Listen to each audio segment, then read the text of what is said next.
பண்டைய கலாச்சாரங்கள் என்று பார்த்தால் அந்த கலாச்சாரங்கள் நதியோரத்தில்தான் ஆரம்பித்திருக்கின்றன.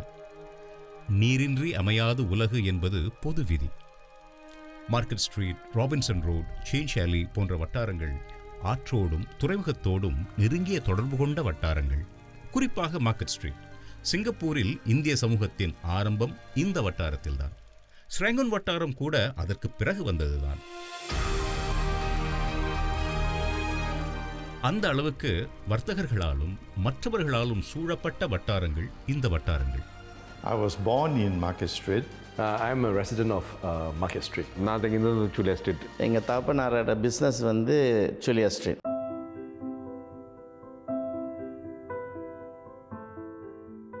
ஒரு துறைமுகத்தில் ஆரம்பித்து இன்னொரு துறைமுகத்தில் முடிவதுதானே கப்பல் பயணம். தமிழ்நாட்டிலிருந்து இங்கு வந்தவர்களின் அந்த பயணம் பண்டைய நாட்களில் நாகப்பட்டினத்தில் இருந்துதான் பெரும்பாலும் துவங்கியிருக்கின்றது. அவர்கள் சிங்கை நாட்டை அடைந்ததும் முதலில் கால் பதித்த வட்டாரங்கள் Tanjong Pagar, Robinson Road, Julia Street, Market Street போன்ற வட்டாரங்கள். வந்த இடத்தில் முயன்று உழைத்து செல்வம் ஈட்டி சீக்கிரம் ஊர் திரும்ப வேண்டும் என்ற வைராக்கியத்தோடு வந்த பலருக்கு கப்பலில் இருந்து இறங்கிய இடத்தை விட்டுவிட்டு வெகு தூரம் செல்ல மனம் வரவில்லையோ என்று தோன்றுகிறது. எங்கள் தகப்பனார் வந்து சென்னையிலேருந்து வந்தார், ரஜுலாவில் வந்தார்.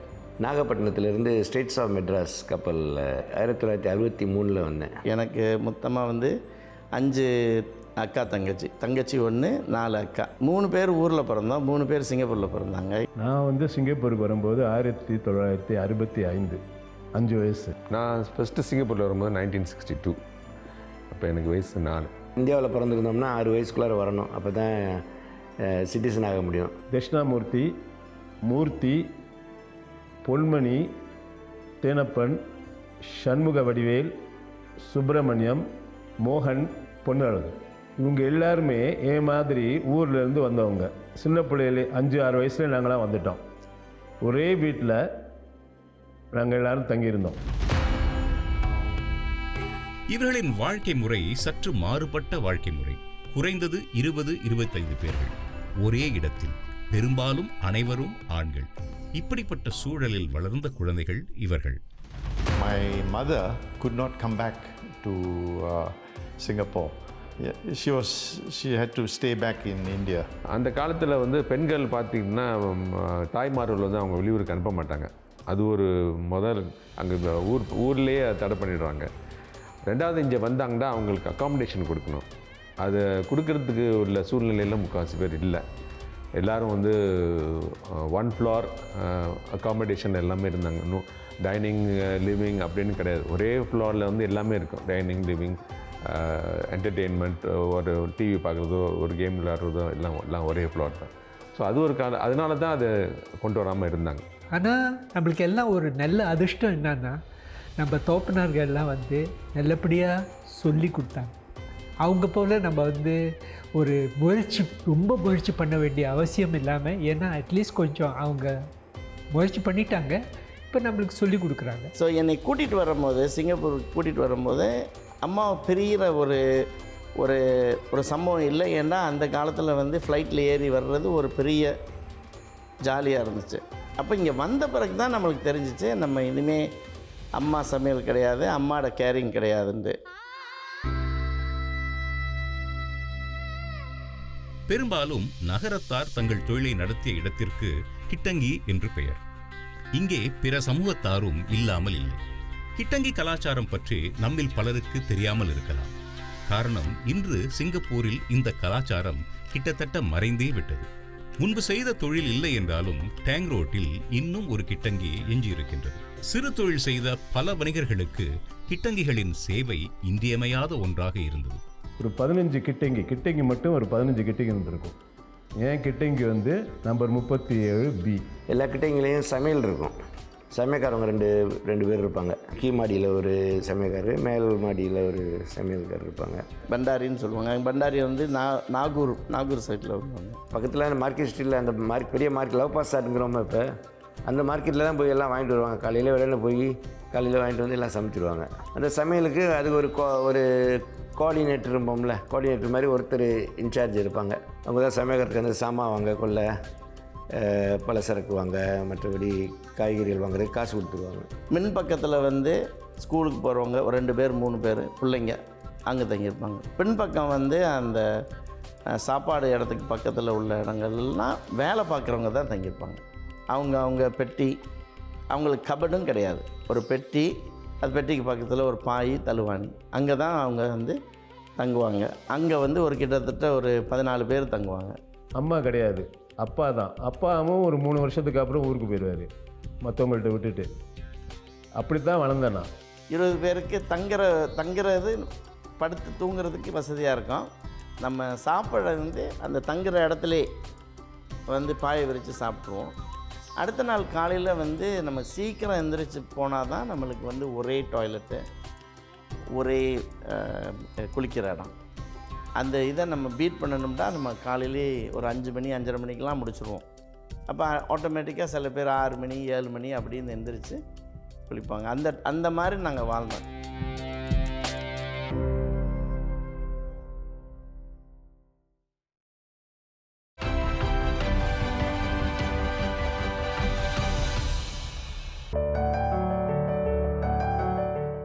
இந்த வட்டாரத்தில் கடை வைத்திருந்த கடைக்காரர்கள் பலர் கீழ்த்தளத்தில் தங்கள் தொழிலை நடத்தி கொண்டு மேல்தளத்தை தங்கிக் கொள்ளும் இடமாக மாற்றிக்கொண்டார்கள். ஆடம்பரங்கள் இல்லை என்றாலும் அனைவரின் தேவையையும் இந்த ஏற்பாடு பூர்த்தி செய்தது. கடுமையான உழைப்பு, எளிமையான வாழ்க்கை முறை. மேலே வந்து எங்கள் ஃபாதர் இருந்தாங்க. அதுக்கு மேலே நாங்கள் எல்லாம் இருந்தோம். அங்கே வந்து அந்த ஃப்ளோரில் வந்து நானும் இருந்தோம், எங்கள் அண்ணனும் இருந்தோம். அதே மாதிரி பாக்கி சில சீஃப் ஒர்க்கர்ஸ் ஸ்டாஃப்ஸ் இருந்தாங்க. கடை வீடு வந்து 3 மாடி, பெரும்பாலும் 3 மாடி 4 மாடி இருக்கும். ஆனால் இங்கே ஃப்ளோர்லாம் மரத்தில் உள்ள ஃப்ளோர் தான். அது வேகமாக போக முடியாது. வேகமாக யாராவது படுத்திருந்தாங்கன்னாக்கா அவங்களுக்கு அது தொந்தரவு வரும். டுப் டுப்னு சத்தம் கேட்டு எழுச்சிடுவாங்க. ஒரு ட்ரங்க் பெட்டின்னு ஒன்று இருக்கும். அது ஒரு தகர பெட்டி, ரொம்ப பெருசாக இருக்காது, ஒரு மீடியம் சைஸ், இப்போ உள்ள ஒரு மீடியம் சைஸ் சூட் கேஸ் மாதிரி இருக்கும். அதன் மேலே அவங்க தலையணையும் பாயும் சுருட்டி வச்சுட்டு போயிருப்பாங்க.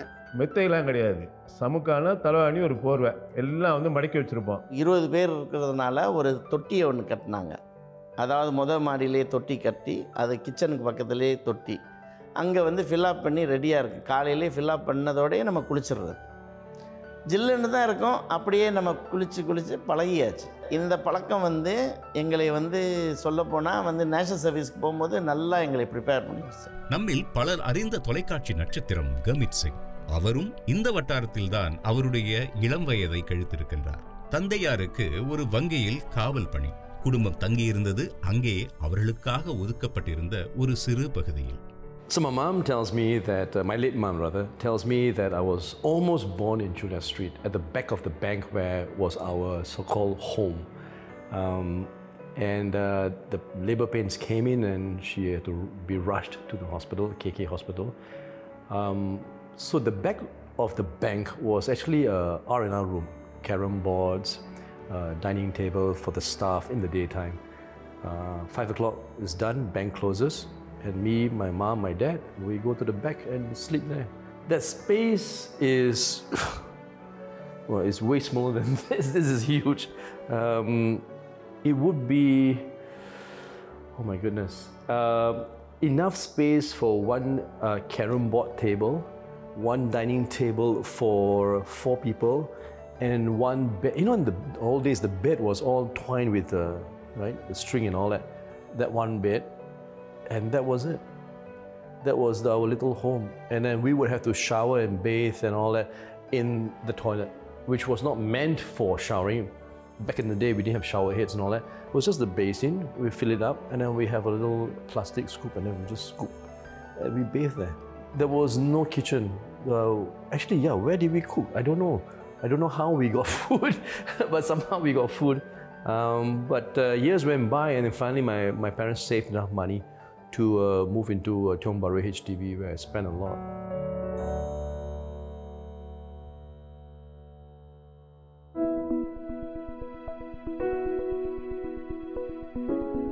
கிட்டத்தட்ட இவர்கள் அனைவரும் ஒரு வர்த்தக வட்டாரத்திற்குள் வளர்ந்த பிள்ளைகள். வளர்வது எந்த சூழலாக இருந்தாலும் அந்த சூழலில் நண்பர்களோடு விளையாடுவதில் இந்த குழந்தைகள் எந்த சமரசமும் செய்து கொள்ளவில்லை. சிறு குழந்தைகள் இந்த உலகத்தை பார்ப்பது கிட்டத்தட்ட படம் பிடிப்பது போல அவர்களது மனதில் பதிந்து விடுகிறது. தாங்கள் வளர்ந்த சூழலை, அங்கு வாழ்ந்த மனிதர்களை, சின்ன சின்ன நிகழ்வுகளை எவ்வளவு ஆழமாக இவர்கள் கவனித்திருக்கின்றார்கள். எங்கள் வீட்டுக்கு பக்கத்துலேயே சிங்கப்பூர் ரிவர், ஆனால் அங்கே வந்து நாங்கள் போக மாட்டோம்னா அவ்வளோ அழுக்காக அவ்வளோ அசுத்தமாக இருக்கும். அதுதான் எனக்கு ஒரு பெரிய அதிசயம். நம்ம மூத்த அமைச்சர் மதுரைங்கிற லிக்வானி வந்து ஒரு சேலஞ்ச் விட்டார், இந்த நீரை வந்து சுத்தப்படுத்துறவங்களுக்கு நான் கோல்டு மெடல் தருவேன்னு. 7-8 பேருக்கு அப்புறம் கோல்டு மெடல் கொடுத்தாரு. இப்போ போய் பார்க்கும்போது எனக்கு ரொம்ப அதிசயமாக இருக்கும். இப்போ எஸ்பிளனேட்னு சொல்கிறோம், அப்போ வந்து எலிசபெத் வாக், அங்கே போய் தான் ஈவினிங்கில் சாயங்காலங்களில் வாக்கிங் போவாங்க. அங்கே வந்து சீமென்ஸ் கிளப்னால் அந்த கடலோடிகள் வந்து தங்குறது கொள்ள இருக்கும். அங்கே வந்து ஒரு தியேட்டர் இருந்துச்சு, சினிமா. அங்கே தமிழ் படம்லாம் ஓடும். ராஃபல்ஸ் பிளேஸில் வந்து அண்டர் கிரவுண்ட் காப்பாக் ஒன்று இருந்துச்சு. ஸோ அந்த அண்டர் கிரவுண்ட் காப்பாக்கு மேலே வந்து ஒரு கார்டன் மாதிரி இருந்துச்சு. இப்போ எங்களுக்கு வந்து பாடாங்க போக முடியலன்னா அதுதான் எங்களுக்கு பிளேயிங் கிரவுண்ட். அங்கே வந்து மார்க்கெட் ஸ்ட்ரீட் விளையாட்டு பசங்க சேர்ந்துட்டு நாங்கள் ஒரு சின்ன பால் வச்சுட்டு விளையாண்டுட்ருப்போம். ஸோ அது சாட்டர்டே சண்டே தான் நாங்கள் வந்து படாங்கு போகிறது, படாங்கில் போய் விளையாடுவோம். தாத்தா ஆரம்பித்த தொழில், தந்தையார் ஆரம்பித்த தொழில் என்று அந்த வட்டாரத்தில் பல தொழில்கள் இருந்தன. வாழையடி வாழையாக வர்த்தகம் செய்த குடும்பங்கள் இருந்தன.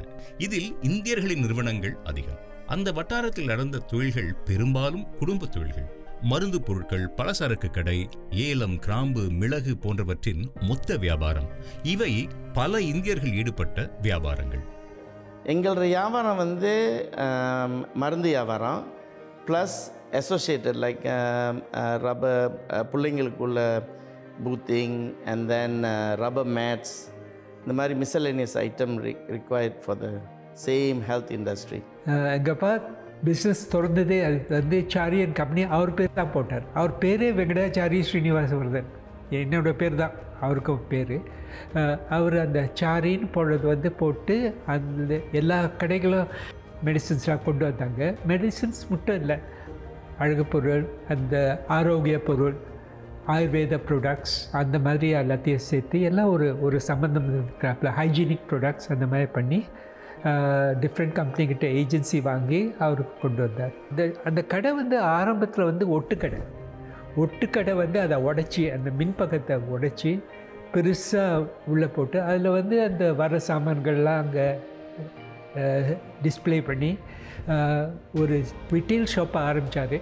ரிட்டெயில் ஷாப்லேருந்து அப்புறம் ஹோல்சேல் எல்லாரும் கடை ஆரம்பித்தாங்க சிங்கப்பூரில். சிங்கப்பூருக்கு நல்ல ஒரு ஆதரவு இருந்த போது அதுக்கப்புறம் வந்து வெளியூருக்கு ஆரம்பித்தாங்க. நம்மளுக்கு வந்து இப்போது மலேசியா, தாய்லாந்து அங்கே எல்லாருக்கும் ஏஜென்சி இருந்தது. அந்த ஏஜென்சியை வச்சு வந்து பண்ணோம். Our company at that time was, when my father was running it, was strictly spices. Then you had Norman Boy, also strictly spices. Then you had Bombay Trading. Bombay Trading had also ventured into exporting canned pineapple and timber products to the Middle East. So, you know, you had some variances here and there, but basically all of us were into the same sort of business and also competing with each other. எங்கள் கம்பெனிக்கு main வியாபாரம் அப்போ உள்ள காலகட்டத்தில் வந்து British காலனியாக இருந்ததுனால அவங்க ஆரம்பித்தது வந்து Odissi, over the counter medicine. அது வந்து பேனடால், பெயின், விக்ஸ், அது மாதிரி உள்ள பொருள் வச்சு தான் ஆரம்பிச்சிருக்காங்க ஃபஸ்ட்டு. ப்ளஸ் வந்து மேகசின்ஸ், இது மாதிரி தான் ஆரம்பித்தது. அது வந்து எங்கள் ஃபாதர் சொன்ன கணக்கில் வந்து பார்த்திங்கன்னா எங்கள் பிஸ்னஸ் ஒரிஜினலாக ஆரம்பித்தது வந்து பேட்டரி ரோடு, ராஃபல்ஸ் பிளேஸ் வந்து பக்கத்தில். ஸோ அதுலேருந்து வந்து அவங்க கொஞ்சம் கொஞ்சமாக மாறி அப்புறம் World War II வந்து தான் அவங்க வந்து ஃபார்மா பிஸ்னஸில் அவங்க வந்து நிறைய பேர் என்கொயரி பண்ண ஆரம்பிச்சிட்டாங்க. அது மாதிரி அது இது கிடைக்குமா அப்படின்னு சொல்லி பார்க்கும்போது தான் சரி ஃபார்மசிட்டிக்கல்னு ஒரு பிஸ்னஸ் ஒன்று இருக்குது, நம்ம அதை பெருசாக பண்ணுவோன்னு சொல்லிட்டு தான் ஃபார்மசிட்டிக்கல்ஸில் வந்தாங்க. அப்போ எனக்கு நான் ஜாயின் பண்ண டயத்தில் பார்த்துட்டிங்கன்னா மிக்ஸ்சர்ஸே பண்ணிகிட்டு இருந்தாங்க. அதாவது வந்து லிக்விட்ஸ் பண்ணிகிட்டு இருந்தாங்க. அது காஃப் சிரப்பு, இது சொல்யூஷன்ஸ், லோஷன்ஸ், இது மாதிரி பண்ணிகிட்டு இருந்தாங்க.